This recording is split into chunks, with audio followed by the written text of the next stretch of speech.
78 vidéos donc faites cette semaine, on va essayer d'aller très vite.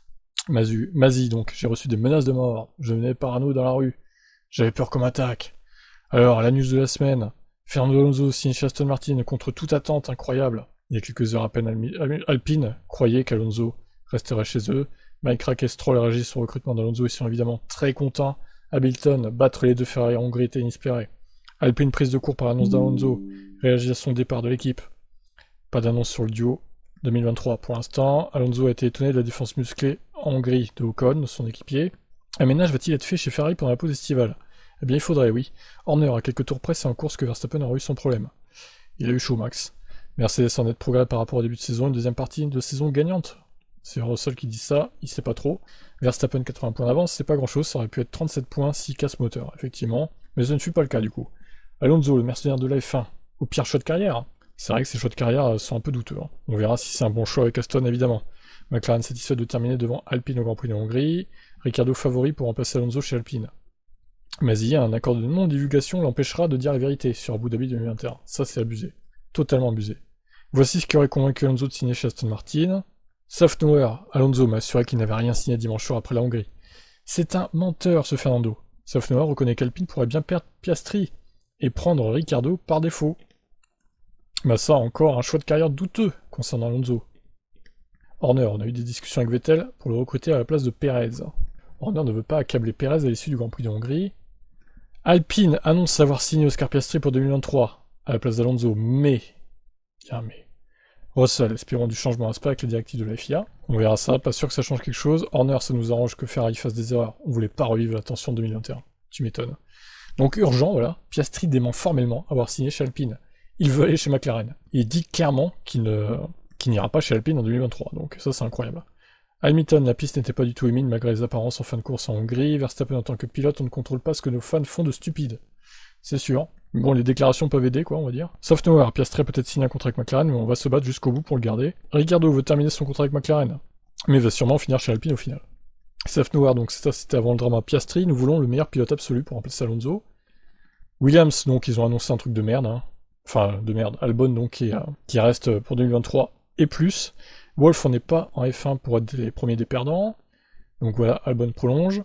Mick Schumacher, en danger chez Haas, il pourrait se faire virer en fin de saison, ça serait incroyable. Ben Sulayem ne s'interdit pas un petit Grand Prix en Colombie, chez les cartels colombiens, donc. Pourquoi pas, allez, tant qu'on y est. Hein. Herbert, Ferrari doit recruter des gens compétents au niveau de la stratégie, ça serait bien, oui. Alpine n'a toujours pas réglé l'affaire Piastri et pourrait recourir aux tribunaux. Red Bull recrute encore un nouvel ingénieur moteur de chez Mercedes. Binotto, pas besoin de changement chez Ferrari, on reviendra plus fort à Spa. Bizarrement, on n'y croit pas trop. De Vries, toujours candidat à baquer chez Williams, voire Alpine, peut-être, ça paraît peu probable quand même. Leclerc, une première partie de saison riche en émotions, tu m'étonnes. Boulier, si Alonso ne peut pas utiliser son équipe à son profit, devient l'ennemi. Ocon, donc l'ennemi de Fernando. Mercedes ont encore amené des évos sur la W13, on veut gagner dès la rentrée. Domenicali, pas de place pour les fans idiots en F1. De la Rosa, Alonso a fait le bon choix en signant chez Aston. Ralf Schumacher n'est pas d'accord avec ça. Ricardo, toujours en danger chez McLaren, nous raconte sa vie et ses malheurs. J'en peux plus des déclarations de Ricardo, je les ferai plus parce qu'il me saoule.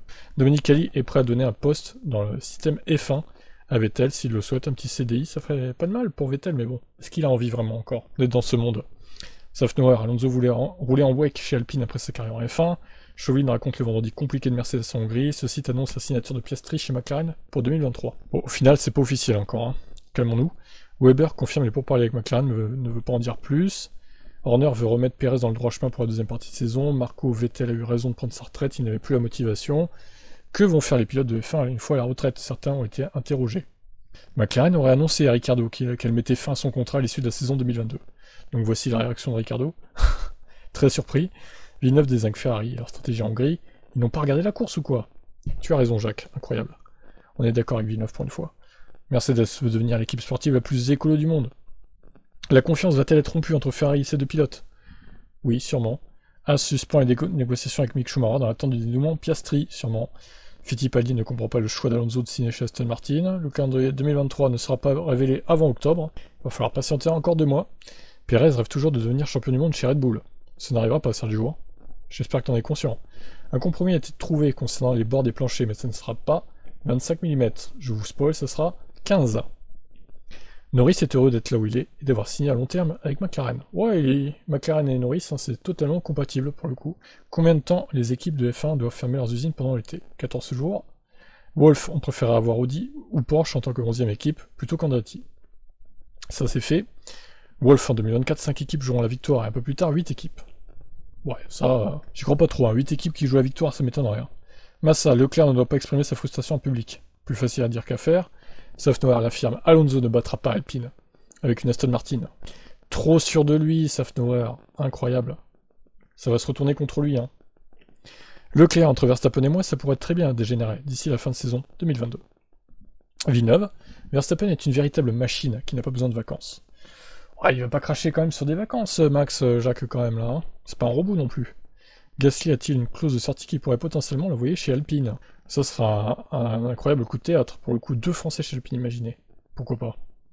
Russell doute que Mercedes aura la meilleure voiture à un moment donné dans la saison.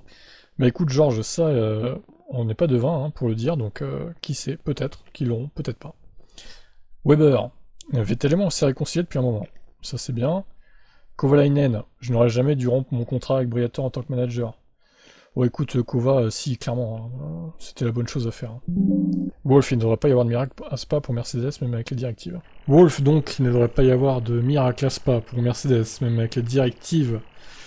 Donc vous attendez pas à ce que Mercedes ait la vie facile, même avec cette nouvelle directive, qui sera en place dès la reprise.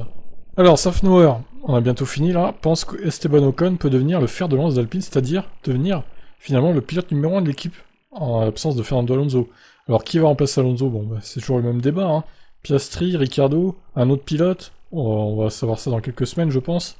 Brundle, l'association entre Alonso et Aston Martin, va faire des étincelles selon lui. Bah l'idée c'est que tout se passe bien, mais effectivement s'il voit que au final les résultats ne viennent pas, Alonso bah, il va piquer une colère, hein, tout simplement. Et le Stroll père, il a un fort caractère aussi, donc à mon avis, il a raison, ça risque de faire du bruit.